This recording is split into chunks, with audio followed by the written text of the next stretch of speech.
मैया का कार्य दोनों कुलों के लिए है और आपके पूर्वज पितर बड़े प्रसन्न चित्त से आपकी ओर देख रहे हैं और आशीर्वाद दे रहे हैं कि आपने ये सुंदर सा काम किया है।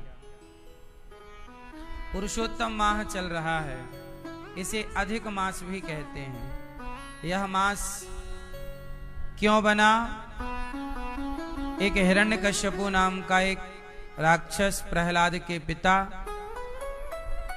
उसको मारने के लिए भगवान विष्णु ने, भगवान श्रीमन नारायण ने इस महीने की रचना की। इस महीने का नाम है अधिक मास। ये 12 महीने से अधिक है, इसलिए इसे अधिक मास कहते हैं। ये महीना कैसे निर्माण होता है?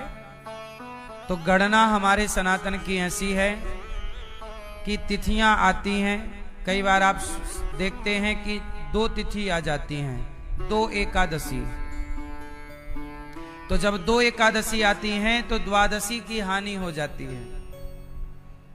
द्वादशी कम समय के लिए आती है, पर डायरेक्ट त्रयोदशी आ जाती है। कई बार तिथियों की वृद्धि भी होती है और तिथियों की हानि भी होती है। तो जब तिथियों की हानि होती है तो वो तिथियां कट कट करके 3 साल में 1 महीने के रूप में परिणत हो जाती हैं। वही बढ़ी हुई तिथियों को अधिक मास कहते हैं। इस माह में शादी ब्याह सनातन में नहीं होती। इस माह में शादी ब्याह नहीं होती इसलिए कि आप शादी ब्याह तो हमेशा करते ही हैं।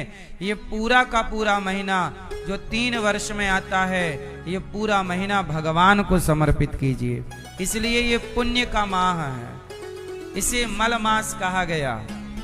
तो जब इसे मलमास कहा गया तो ये महीना दुखी होकर भगवान श्रीमन नारायण के पास गया। बोले, प्रभु हमें तो आपने बनाया है, पर हमें सब लोग मल मल कह करके पुकार रहे हैं। ये तो मल महीना है, मल महीना है।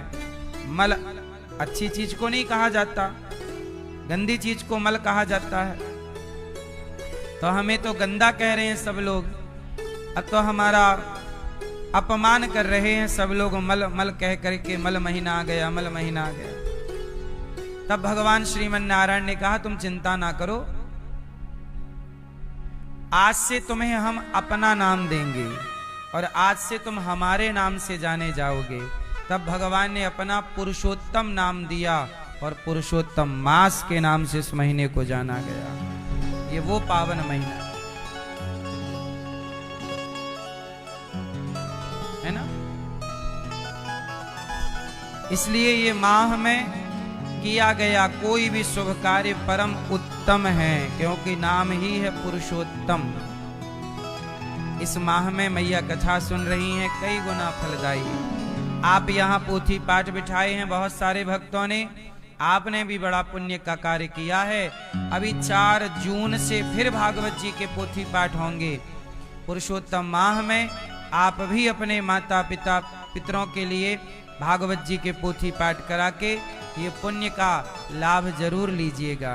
जीवन में अपने माता पिता को तीर्थ यात्रा ना करा पाओ तो हर बेटा अपने माँ बाप को भागवत के पोथी पाठ जरूर सुनाए। भागवत जरूर सुननी चाहिए। सबको अपने नाम से एक पाठ भागवत जी का कराना चाहिए। और यही अनुष्ठान हमें, जैसे परीक्षित जी ने भागवत सुनी और मोक्ष के अधिकारी बन गए, धुंधकारी ने भागवत सुनी मोक्ष के अधिकारी बन गए, ऐसे हम और आप जब भागवत सुनते हैं तो भागवत जी हमें मोक्ष का अधिकारी बना देती हैं। इसलिए सबको भागवत सुनना चाहिए। और क्या करना चाहिए? हम तो भगवान से यही कहते हैं कि प्रभु इतनी कृपा सावेरे बनाए रखना, इतनी कृपा सावेरे बनाए रखना, मरते दम तक सेवा में लगाए रखना। सबसे बड़ी भक्ति जानते हो क्या है? सेवा। इसलिए आपसे मैं कहता रहता हूं कि देखो, जीवन में सेवा जरूर करनी चाहिए।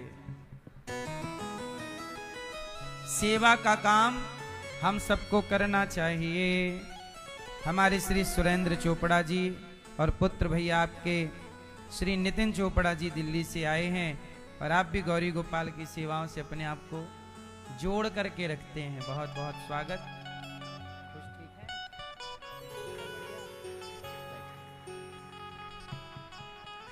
तो भगवान से क्या चाहिए? इतनी कृपा सांवरे बनाए रखना। कितनी कृपा कि मरते दम तक सेवा में लगाए रखना। हे प्रभु, हमें दौलत नहीं चाहिए, हमें शोहरत नहीं चाहिए, बस इतनी प्रार्थना करना प्रभु कि सदा ये हाथ देने के लिए आगे बढ़ते रहें। किसी को रोटी देने के लिए, किसी को पानी देने के लिए, सदा हम किसी के काम आए। हे भगवान, हमें इस योग्य बनाइएगा कि हम सदा सबके काम आते रहें, आप मदद करते रहें और मदद मांगने वाले सदा आपके द्वार पर आते रहें। और ईश्वर सदा इस योग्य बनाए रखें कि आप सबकी मदद करते रहें। भगवान से और क्या चाहिए?